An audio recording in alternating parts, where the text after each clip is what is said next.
बात करते हैं एक बड़ी खबर की जो दिल्ली से है। अतीक के नाबालिग बेटों से जुड़ी एक बड़ी खबर आई है। बाल सुधार गृह में नहीं रहना चाहते हैं दोनों बेटे। सुप्रीम कोर्ट की विशेषज्ञ कमेटी ने अपनी रिपोर्ट सौंपी है। जांच के लिए प्रयागराज गई थी विशेषज्ञ कमेटी। सुधार गृह से बाहर आना चाहते हैं दोनों बेटे। सुप्रीम कोर्ट में अगले मंगलवार को सुनवाई होगी। चाइल्ड वेलफेयर कमेटी नए सिरे से विचार करे, ये कहा है सुप्रीम कोर्ट ने। एक हफ्ते में नए सिरे से आदेश पारित करे, ये भी सुप्रीम कोर्ट की तरफ से कहा गया है। अतीक की बहन ने सुप्रीम कोर्ट में याचिका दाखिल की थी और उसी पर सुनवाई करते हुए सुप्रीम कोर्ट की तरफ से ये तमाम बातें कही गई हैं। हमारे सहयोगी सुशील पांडे इस वक्त हमारे साथ जुड़ चुके हैं। सुशील, और क्या जानकारी है आपके पास? जी देखिए, साफ तौर से जो सुप्रीम कोर्ट में फिलहाल जो रिपोर्ट भेजी गई है प्रयागराज की तरफ से विशेषज्ञों के द्वारा, उसमें बताया गया है कि जो अतीक के बेटे हैं उनको सुधार गृह में नहीं रहना चाहते हैं और वो बाहर आना चाहते हैं। हालांकि कोर्ट ने इस मामले में सुनवाई के दौरान ये साफ तौर से कहा है कि चाइल्ड वेलफेयर कमेटी इस पूरे मामले को देखे और नए सिरे से विचार करे कि उन बच्चों की अच्छी परवरिश कहाँ होगी। हालांकि सुप्रीम कोर्ट ने इस पूरे मामले में एक्सपर्ट कमेटी को यह भी कहा है कि वो बच्चों के साथ बैठकर बातचीत करें और ये तय करें कि क्या बच्चे फिलहाल चिल्ड्रन वेलफेयर कमेटी है वहां पर रहना चाहते हैं या नहीं रहना चाहते हैं। हालांकि मंगलवार को इस पूरे मामले में दोबारा सुप्रीम कोर्ट सुनवाई करेगा। क्योंकि अतीक की हत्या के बाद इस पूरे मामले में कहीं ना कहीं बच्चे जो उनके थे नाबालिग, उनको चाइल्ड वेलफेयर कमेटी के पास रखा गया था, लेकिन अब बच्चे अच्छी शिक्षा के लिए उन्होंने सुप्रीम कोर्ट में, जो उनकी बहन है शाहीन अहमद, उन्होंने सुप्रीम कोर्ट का दरवाजा खटखटाया और ये कहा है कि वो चाहती हैं कि जो उनके बच्चे हैं वो अच्छे स्कूल में पढ़ें। तो अब ऐसे में अब एक हफ्ते के बाद जब दोबारा सुप्रीम कोर्ट सुनवाई करेगा तो विशेषज्ञ की जो रिपोर्ट है उसको कंसीडर करेगा और आगे का जो आदेश होगा वो सुप्रीम कोर्ट देगा। बहुत शुक्रिया सुशील आपका हमारे साथ जुड़ने के लिए और जानकारी हम तक पहुंचाने के लिए।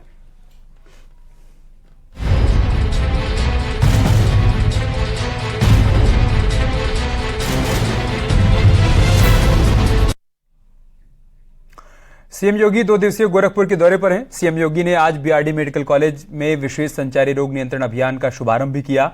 उन्होंने विशेष संचार अभियान की रैली को हरी झंडी दिखाकर रवाना किया। इस दौरान सीएम योगी ने 2017 से पहले दिमागी बुखार का कहर था, इसका जिक्र किया। अलग अलग क्षेत्रों में अलग अलग बीमारियां हुआ करती थी। यूपी में डेंगू अभी नियंत्रण में है, इन तमाम बातों का जिक्र किया।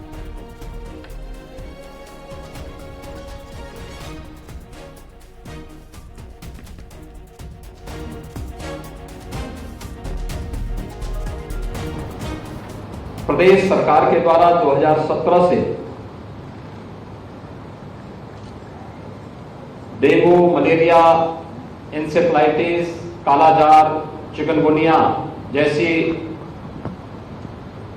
संचारी रोगों के नियंत्रण के लिए इस एक विशेष अभियान का शुभारंभ आज से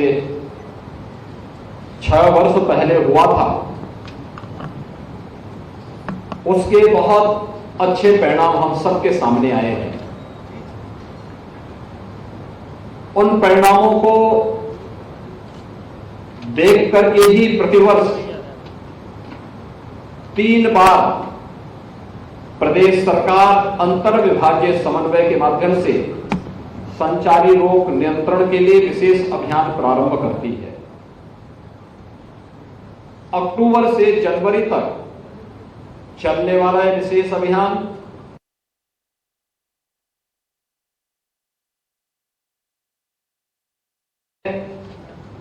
पहले 15 दिन का कार्यक्रम जन जागरण के साथ साथ अंतर विभागीय समन्वय से हर विभाग कन्वर्जन के माध्यम से अपनी अपनी जिम्मेदारियों का निर्वहन करेगा।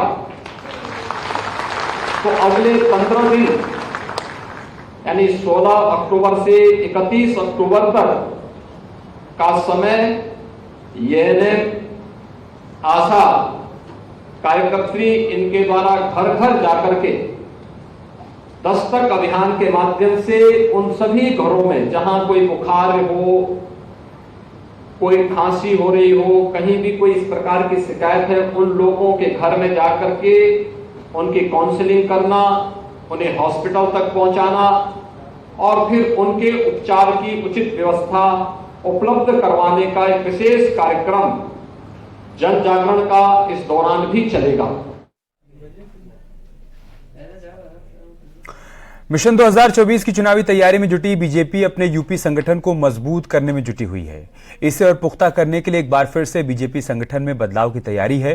बीजेपी युवा मोर्चा और ओबीसी मोर्चा के प्रदेश अध्यक्ष जल्द ही बदले जा सकते हैं। बीजेपी मीडिया टीम के प्रवक्ताओं में भी फेरबदल की तैयारी की गई है।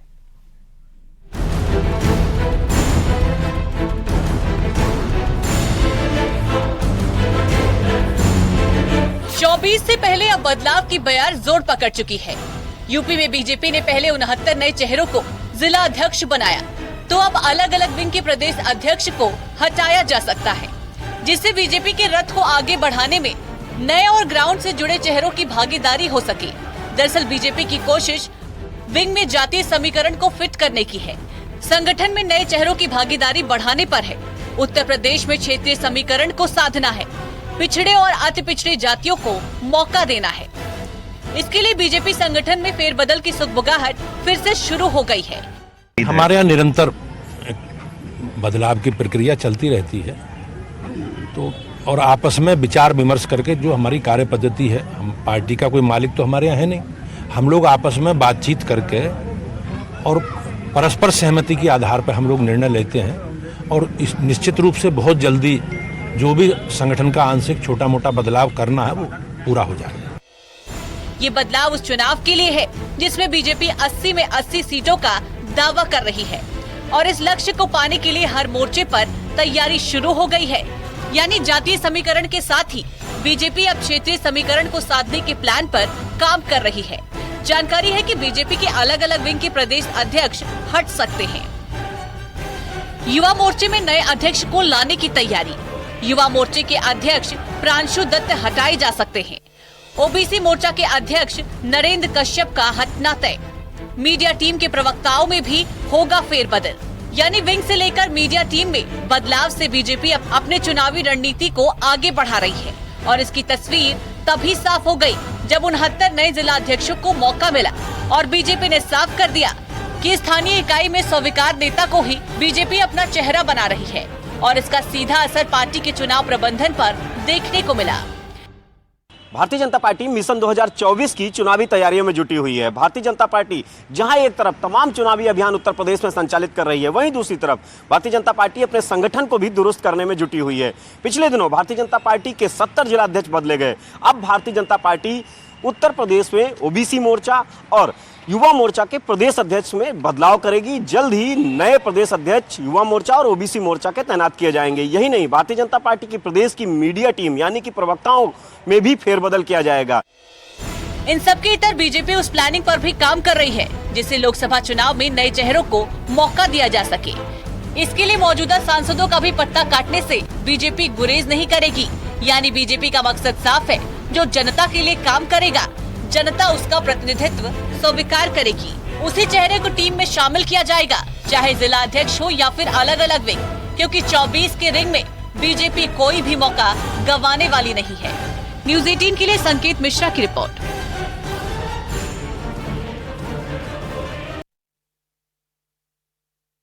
खबर हम आपको बता रहे हैं।